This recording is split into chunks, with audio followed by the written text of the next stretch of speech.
Viansay, magpapakasal na nga ba sa INC? Edu, natuwa, di nagkamali. Rab, di makapaniwala.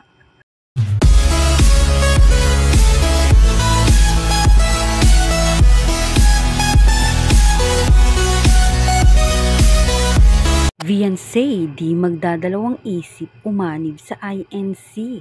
Tara, alamin natin. Kamusta po mga kalingap? Muling nagbabalik ang inyong lingkod mini vlog. Naghahatid ng update tungkol sa mga kalingap. Kung bago ka pa lang sa aking channel, mag-subscribe na at huwag kalimutang mag-like para lagi kayong updated sa aking mga video. Tapusin po muna natin ang video bago po tayo magkomento. Patuloy po natin din na suportahan ang founder po ng Kalingap na si Kuya Val Santos at Kalingap Rab. Dahil alam naman natin na madaming natutulungan sila ng mga kababayan natin. Araw-araw po natin na suportahan at panoorin ang kanilang mga videos. Bakit nga ba nagulat itong si Kalingap Edu? Viansay, di magdadalawang isip umanib sa INC. Bago yan mga kalingap, marami nga ang pinapasalamat ni Viansay sa mga blessing nga po na dumarating sa kanilang pamilya. Alam naman natin na dating walang-wala ay ngayon ay talaga namang maraming blessing na natatanggap ang pamilya nga po nito ni Viansay. At masasabi na talaga na nakakaahon na nga sa kahirapan ang pamilya nga po ni Viansay na dati nga po pangarap lang ng magulang ni Viansay na makapagtapos itong si Viansay. Ngunit higit pa nga po doon ang dumating nga po sa kanila nga pong buhay at tuloy-tuloy ang pagtulong nila Kalingap Rab at ng mga sponsor. Dito naman tayo mga kalingap, Viansay di magdadalawang isip umanib sa INC para nga dito kay Kalingap Edu.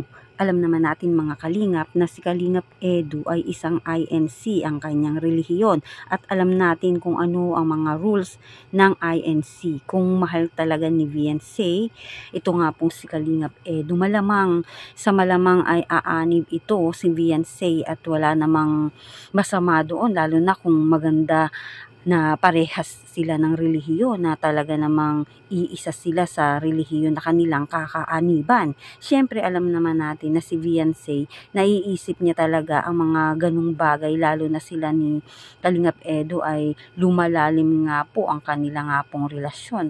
Na talaga namang itong si Edu ay natutuwa at di nga po nagkamali rito nga po sa pagpili kay Viansay. At naiisip na nga yun ni Viansay na talagang makikita natin kay Viansay na nagmamature na nga ito at hindi na nga gaya dati na hiyang-hiya na halos minsan ngingiti lang, oo lang. Ngayon ay nakakapagdesisyon na siya ng kanya nga pong sarili at marami talagang namamangha sa pagbabago nga po nito ni Viansay. Ganyan na nga lang din si Kalingap Rab.